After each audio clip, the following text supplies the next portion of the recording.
लोग बार बार इल्जाम लगाते कि मजलिस नफरत की राजनीति करती है। अरे जो लोग हम पर इल्जाम लगाते हैं, कभी आओ हैदराबाद को आकर देखो, तेलंगाना को आकर देखो, किसी मजहब के खिलाफ ना थे ना रहेंगे। हमारी लड़ाई हमारे हक की लड़ाई है। कोई मंदिर में घंटी बजाए, कोई मस्जिद से हय्याल सलाह हय्याल फलाह की सदाएं दे, कोई गिरजाघर को आबाद करे, कोई गुरुद्वारे में अपना जो मजहबी त्योहार अदा करे। हम सिर्फ यही चाहते हैं कि भारत की राजनीति में सबको अपना अपना हिस्सा मिले। हम ये नहीं चाहते कि हम गरीबी और कस्मापुरसी के आलम में पड़े रहें और दूसरे इतना तरक्की करें कि वो आसमानों पर पहुंच जाएं और हम नीचे रह जाएं। ये हमारी लड़ाई है मेरे अजीज दोस्तों और बुजुर्गों। असदुद्दीन ओवैसी सिर्फ जज्बाती तकरीर करता है। हाँ, अल्लाह ने मेरे सीने में धड़कता हुआ दिल दिया है। अल्लाह ने मेरे सीने में दिल की जगह पत्थर को नहीं रखा है।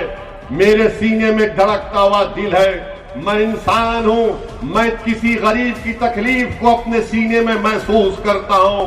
अगर मेरी बेटियों की आंख में आंसू आएंगे तो मैं आपसे वादा कर रहा हूं मेरी बेटियों, तुम्हारे आंख के आंसू मंजलिस के एक जिम्मेदार तुम्हारे आंख के आंसू भी पहुंचेंगे और इंशाअल्लाह तुम्हारे ख्वाबों को पूरा करने की कोशिश करेंगे। बापू नगर का जो कांग्रेस का एमएलए है, ना तो वो उस बापू नगर विधानसभा के जो लोग जिंदा है उनके लिए कुछ काम करता है और जो लोग कब्रिस्तान में सो रहे हैं वहां पर भी उनकी साफ सफाई का इंतजाम या लाइट का इंतजाम नहीं कर सकता। तुम्हारी मौजूदगी में वली गुजराती की खबर को मिसमार कर दिया गया था।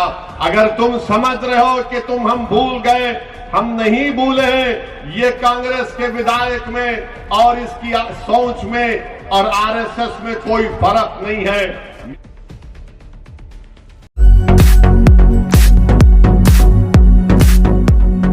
ये नहीं चाहते कि हिजाब और बुर्का पहनने वाली बच्ची अगर तालीम याफ्ता हो जाएगी तो फिर माशरे में, सोसाइटी में इनकलाब पैदा हो जाएगा। ये नफरत करते हैं हिजाब पहनने वाली बच्चियां, बुर्का पहनने वाली बेटियां हमारी जो बुर्का हिजाब पहनकर स्कूल को जाती हैं कि मुझे इल्म की शमा को रोशन करना है। ये सब लोग आपको तालीम से रोकना चाहते हैं। मैं आपसे वादा कर रहा हूं कि आप शिब्बू भाई को कामयाब करिए।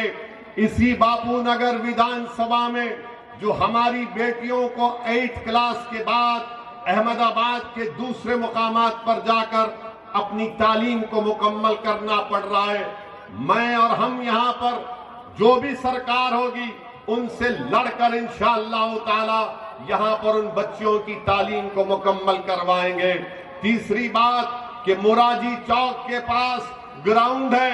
एमएलए को तौफीक नहीं हुई कि उस ग्राउंड को बच्चों के खेल के लिए बचाया जाए।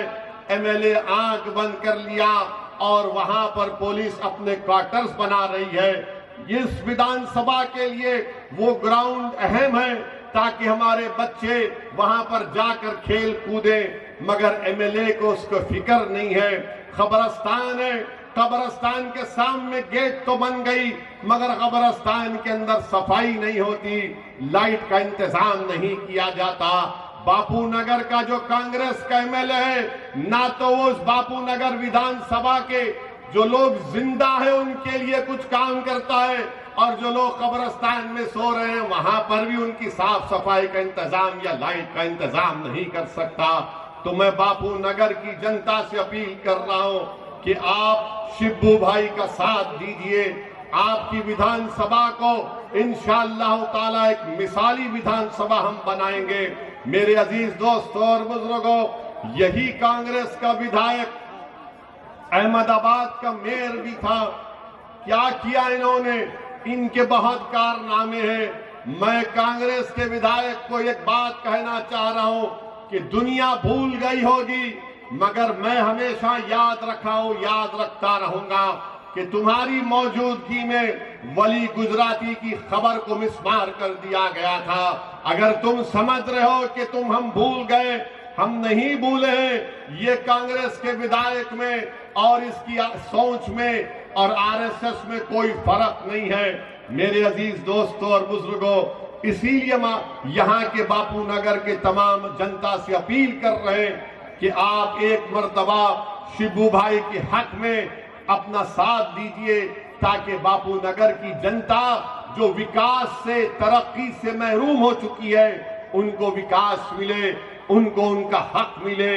जो लोग कहते हैं कि मजलिस क्या करती है, तो मैं आपको बता रहा हूं कि मैं भी एमपी हूं।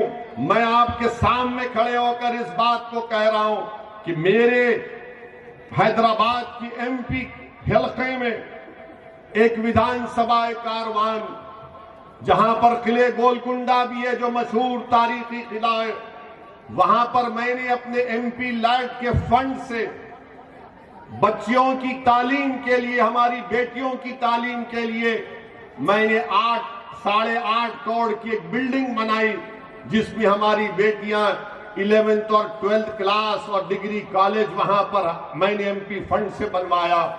वहां पर एक नहीं, दो नहीं, बल्कि बहुत बड़ी तादाद में हमारी बेटियां जाकर वहां पर अपना इंटर, 11th और 12th और ग्रेजुएशन की तालीम को मुकम्मल करती हैं। लोग कहते हैं कि हमारे से सवाल करते हैं, हम पर इल्जाम लगाते हैं कि असदुद्दीन ओवैसी सिर्फ जज्बाती तकरीर करता है। हाँ, अल्लाह ने मेरे सीने में धड़कता हुआ दिल दिया है। अल्लाह ने मेरे सीने में दिल की जगह पत्थर को नहीं रखा है, मेरे सीने में धड़कता हुआ दिल है। मैं इंसान हूं, मैं किसी गरीब की तकलीफ को अपने सीने में महसूस करता हूं। अगर मेरी बेटियों की आंख में आंसू आएंगे तो मैं आपसे वादा कर रहा हूं मेरी बेटियों, तुम्हारे आंख के आंसू मजलिस के एक जिम्मेदार तुम्हारे आंख के आंसू भी पहुंचेंगे और इंशाअल्लाह तुम्हारे ख्वाबों को पूरा करने की कोशिश करेंगे। मैं बापू नगर के बुजुर्गों से वादा कर रहा हूं, जो बूढ़े हैं, जो ज़ईफ हैं, हम आपसे वादा कर रहे हैं कि शिब्बू आपके लिए एक बैसाखी बनकर उन गरीबों के, उन हमारे बुजुर्गों के, ज़ईफ लोगों के ख्वाबों को पूरा करेगा।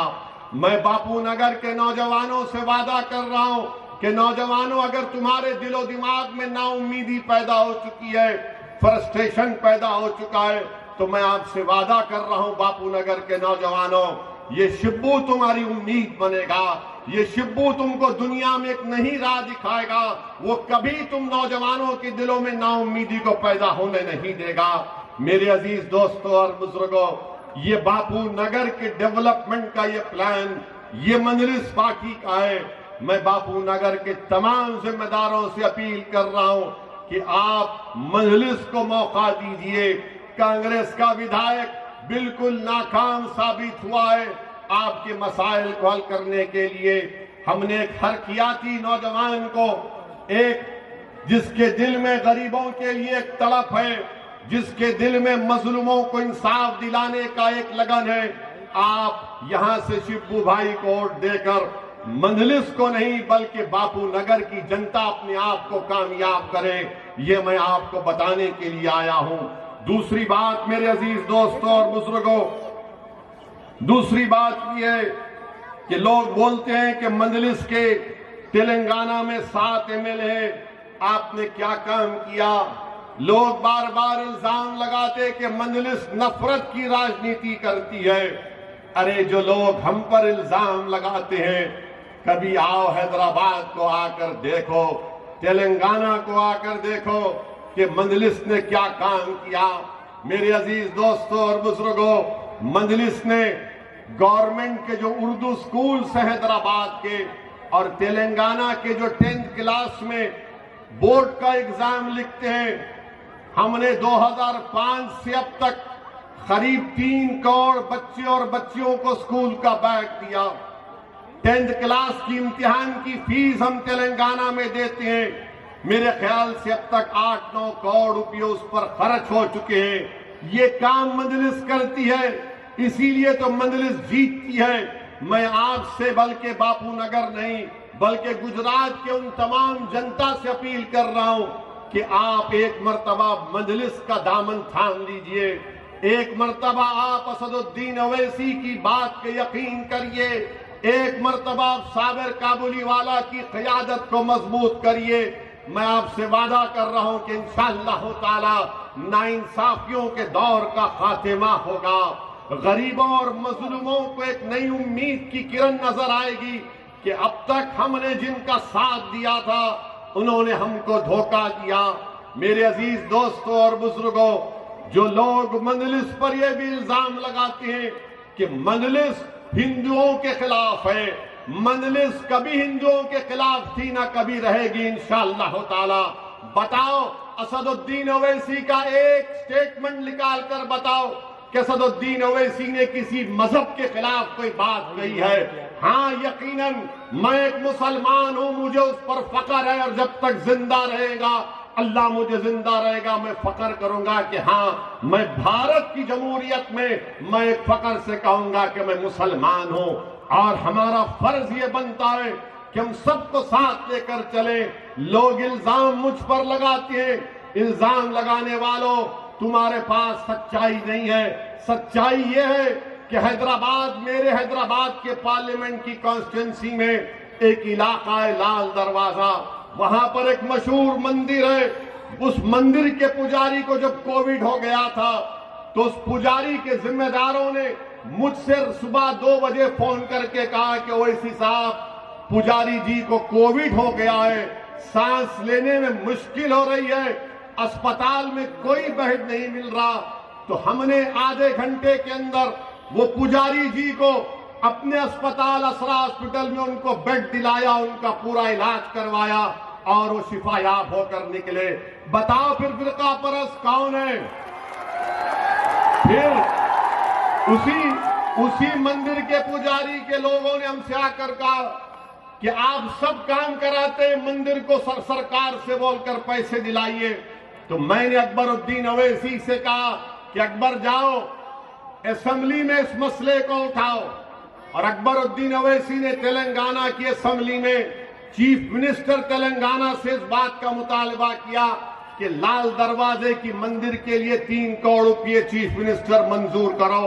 तो तेलंगाना का चीफ मिनिस्टर खुश भी हुए और ताज्जुब कर रहे थे कि आप ये कह रहे हैं। तो अकबर ने कहा कि हम किसी मजहब के खिलाफ ना थे ना रहेंगे, हमारी लड़ाई हमारे हक की लड़ाई है। कोई मंदिर में घंटी बजाए, कोई मस्जिद से हय्याल सलाह हय्याल फलाह की सदाएं दे, कोई गिरजाघर को आबाद करे, कोई गुरुद्वारे में अपना जो मजहबी त्योहार अदा करे। हम सिर्फ यही चाहते हैं कि भारत की राजनीति में सबको अपना अपना हिस्सा मिले। हम ये नहीं चाहते कि हम गरीबी और कस्मापुरसी के आलम में पड़े रहें और दूसरे इतना तरक्की करें कि वो आसमानों पर पहुंच जाएं और हम नीचे रह जाएं। ये हमारी लड़ाई है मेरे अजीज दोस्तों और बुजुर्गों।